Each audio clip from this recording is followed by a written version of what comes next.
So a few years ago, I was at JFK Airport, about to get on a flight, when I was approached by two women who I do not think would be insulted to hear themselves described as tiny, old, tough-talking Italian-American broads.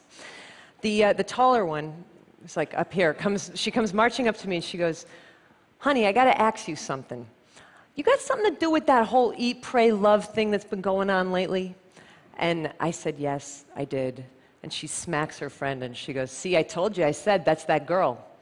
That's that girl who wrote that book based on that movie." So that's who I am. And believe me, I'm extremely grateful to be that person because that whole eat, pray, love thing was a huge break for me.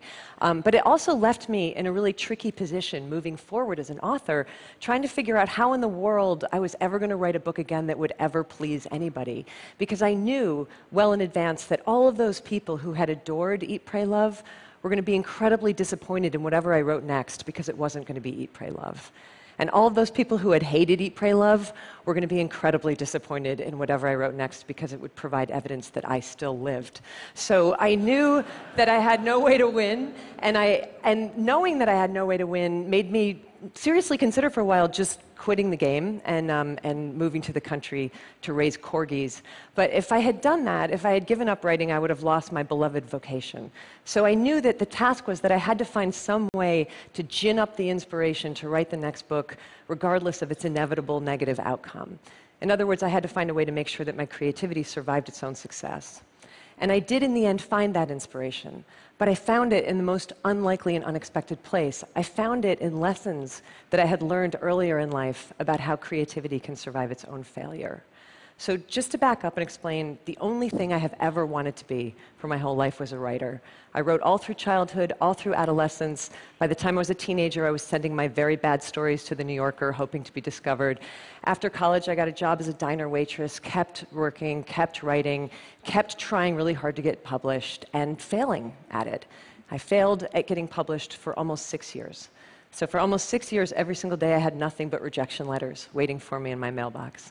And it was devastating every single time. And every single time, I had to ask myself if I should just quit while I was behind and give up and spare myself this pain. But then I would find my resolve, and always in the same way, by saying, "I'm not going to quit. I'm going home."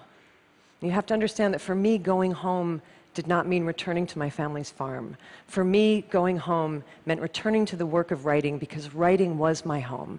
Because I loved writing more than I hated failing at writing, which is to say that I loved writing more than I loved my own ego, which is ultimately to say that I loved writing more than I loved myself. And that's how I pushed through it. But the weird thing is that 20 years later, during the crazy ride of Eat, Pray, Love, I found myself identifying all over again with that unpublished young diner waitress who I used to be, thinking about her constantly and feeling like I was her again, which made no rational sense whatsoever because our lives could not have been more different. She had failed constantly. I had succeeded beyond my wildest expectation. We had nothing in common. Why did I suddenly feel like I was her all over again? And it was only when I was trying to unthread that I finally began to comprehend the strange and unlikely psychological connection in our lives between the way we experience great failure and the way we experience great success. So think of it like this. For most of your life, you live out your existence here in the middle of the chain of human experience where everything is normal and reassuring and regular. But failure catapults you abruptly way out over here into the blinding darkness of disappointment. Success catapults you just as abruptly, but just as far, way out over here into the equally blinding glare of fame and recognition and praise. And one of these fates is objectively seen by the world as bad, and the other one is objectively seen by the world as good, but your subconscious is completely incapable of discerning the difference between bad and good. The only thing that it is capable of feeling is the absolute value of this emotional equation, the exact distance that you have been flung from yourself. And there's a real equal danger in both cases of getting lost out there in the hinterlands of the psyche. But in both cases, it turns out that there is also the same remedy for self-restoration, and that is that you have got to find your way back home again as swiftly and smoothly as you can. And if you're wondering what your home is, here's a hint. Your home is whatever in this world you love more than you love yourself. So that might be creativity, might be family, might be invention, adventure, faith, service, might be raising corgis. I don't know. Your home is that thing to which you can dedicate your energies with such singular devotion that the ultimate results become inconsequential. For me, that home has always been writing. So after the weird, disorienting success that I went through with Eat, Pray, Love, I realized that all I had to do was exactly the same thing that I used to have to do all the time when I was an equally disoriented failure. I had to get my ass back to work. And that's what I did. And that's how, in 2010, I was able to publish the dreaded follow-up to Eat, Pray, Love. And you know what happened with that book? It bombed. And I was fine. Actually, I kind of felt bulletproof, because I knew that I had broken the spell, and I had found my way back home to writing for the sheer devotion of it. And I stayed in my home of writing after that, and I wrote another book that just came out last year, and that one was really beautifully received, which is very nice, but not my point. My point is that I'm writing another one now, and I'll write another book after that, and another, and another, and another, and many of them will fail, and some of them might succeed, but I will always be safe from the random hurricanes of outcome, as long as I never forget where I rightfully live. Look, I don't know where you rightfully live, but I know that there's something in this world that you love more than you love yourself. Something worthy, by the way. So addiction and infatuation don't count, because we all know that those are not safe places to live, right?